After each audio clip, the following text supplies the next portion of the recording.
Margaret had always been the quiet one. At 58 she still felt like that shy girl from small-town Ohio who blushed when the grocery clerk asked if she needed help carrying her bags. She lived alone now in her modest apartment above the bakery where she worked each morning before dawn. Her hands knew the rhythm of kneading dough and the precise moment when bread was ready to rise. Life had taught her to be self-sufficient after her divorce 15 years ago. She had learned to fix leaky faucets and change her own oil and navigate the world without asking for much help from anyone. But some things you simply cannot handle alone. The burning sensation had started 3 days ago. She tried home remedies first because that was her way, cranberry juice and extra water, and hoping it would pass. By the third sleepless night she knew she needed help, but the thought of explaining her symptoms to a stranger made her stomach flutter with the same nervousness she felt in high school when called to answer a question at the blackboard. The emergency room on Tuesday evening was quieter than she expected. Fluorescent lights hummed overhead, casting everything in that particular shade of medical white that made even healthy people look pale. Margaret approached the reception desk clutching her insurance card like a lifeline. The young woman behind the counter was kind and efficient, asking questions in a gentle voice that reminded Margaret of her daughter who lived 3 states away. After what felt like hours in the waiting room, she was called back to a small examination room where she changed into a hospital gown that tied in the back and made her feel even more vulnerable than she already did.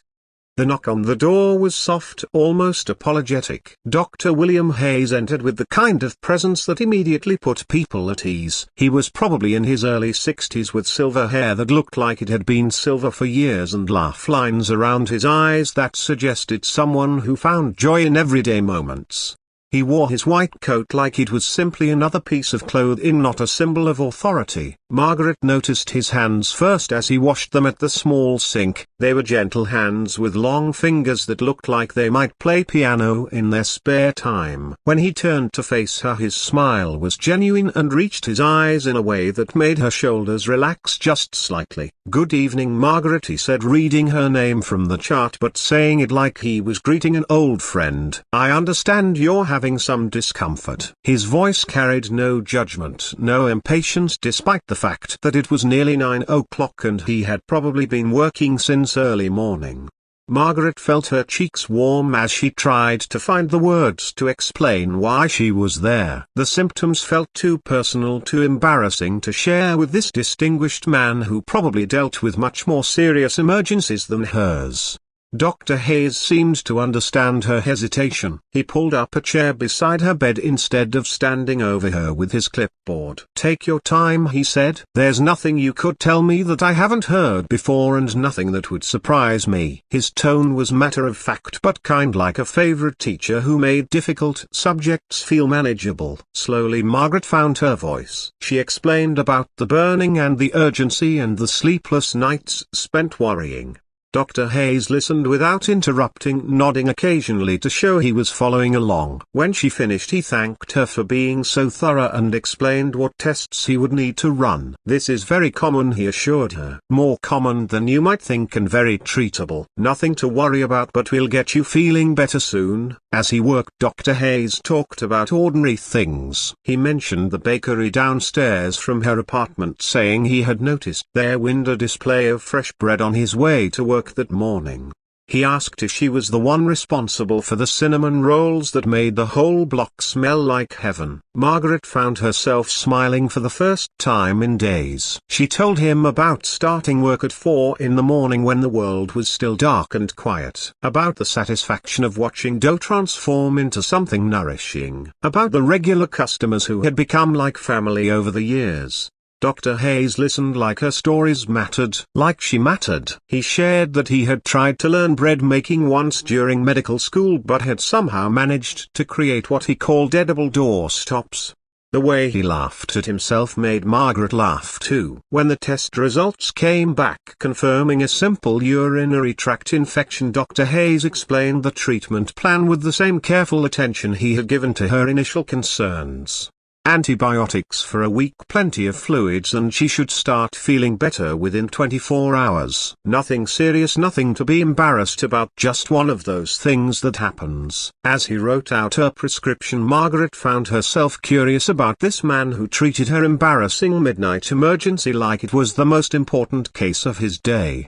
She asked if he always worked such late hours. "Only when I'm needed," he said, "and besides I'm not in any hurry to get home to an empty house." There was something in the way he said it that suggested his own story of loss. Margaret recognized it because she carried a similar quiet sadness. The loneliness of people who had learned to be complete on their own but still missed having someone to share small moments with. Before she left, Dr. Hayes walked her to the door of the examination room. "Take care of yourself, Margaret," he said, "and don't wait so long next time if something doesn't feel right. Your health matters and you matter." Those last 3 words stayed with her as she drove home through empty streets. You matter. When had someone last said that to her? Not implied it or shown it through actions, but actually spoken those words out loud. The antibiotics worked exactly as Dr. Hayes had promised. By Thursday morning, Margaret felt like herself again. By Friday she was back to her regular routine of early morning baking. But something had shifted in those quiet pre-dawn hours. She found herself thinking about silver hair and kind eyes and the way someone had listened to her like her words were important. On Saturday afternoon she made a decision that surprised even her. She boxed up a dozen of her best cinnamon rolls and drove to the hospital. The receptionist at the emergency department looked puzzled when Margaret asked if Dr. Hayes was working. "He's actually in his office upstairs," she said. "Third floor administrative wing. But visiting hours area." "These are for him," Margaret interrupted gently. "Thank you." Dr. Hayes looked up from his paperwork when she knocked on his open door. His face lit up with genuine pleasure. "Margaret," he said, rising from his chair, "how are you feeling?" "Much better, thanks to you," she said, extending the bakery box. "I thought you might like to try the real thing." The cinnamon rolls were still warm and the office filled with their sweet fragrance. Dr. Hayes insisted she sit down while he made coffee on a small machine in the corner. As they shared the rolls and talked, Margaret learned that William had been widowed 3 years ago. That he threw himself into his work because helping people felt like the best way to honor his late wife's memory. That he lived in a house too big for one person but couldn't bring himself to downsize because it held too many precious memories. Margaret found herself talking about her own journey through loneliness, about learning to find joy in small things like the perfect rise of bread dough or the satisfied smile of a customer, about missing having someone to share morning coffee with, about wondering if it was too late to open her heart to new possibilities. "It's never too late," William said quietly. "Life has taught me that connection can happen at any age in any circumstance. Sometimes when we least expect it." They talked until the sun began to set, painting the office windows gold. Neither wanted to be the first to say goodbye. When Margaret finally stood to leave, William walked her to the elevator. "Would you perhaps like to have dinner sometime?" he asked. "Nothing fancy, just 2 people sharing a meal and conversation." Margaret felt that familiar flutter in her stomach, but this time it wasn't nervousness, it was possibility. She would like that very much, she said. Their first dinner was at a small Italian place where the waitress called everyone honey and the pasta came in portions large enough to share.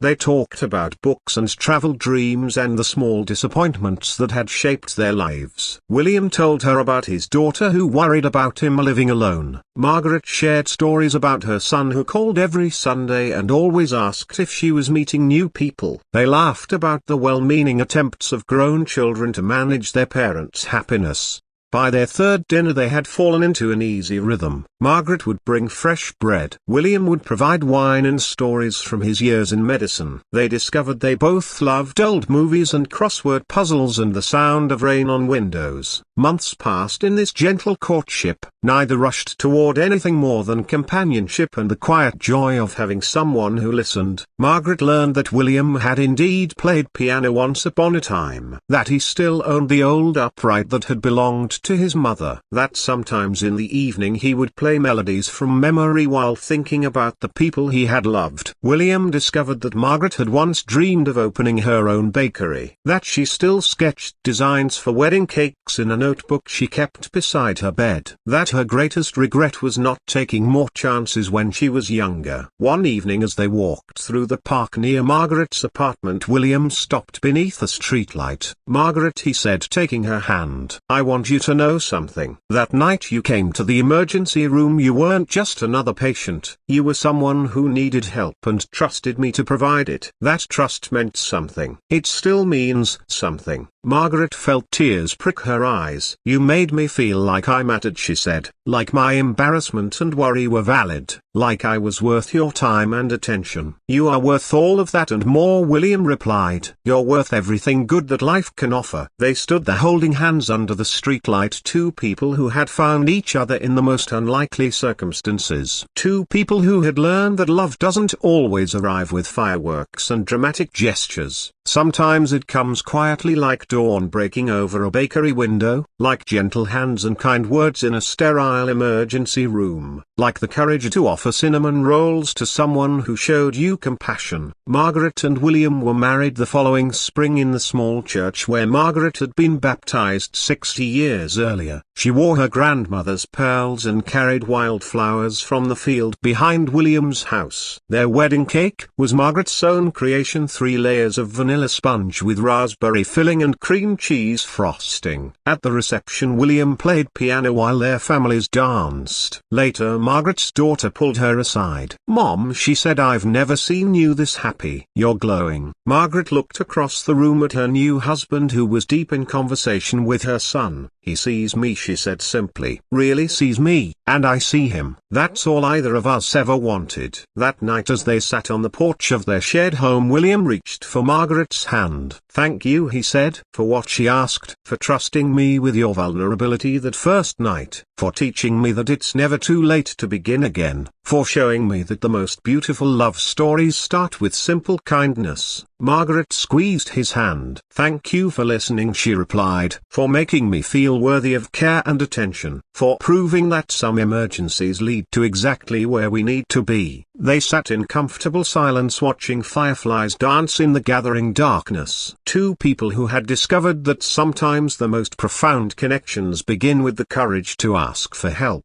and the grace to offer it with an open heart.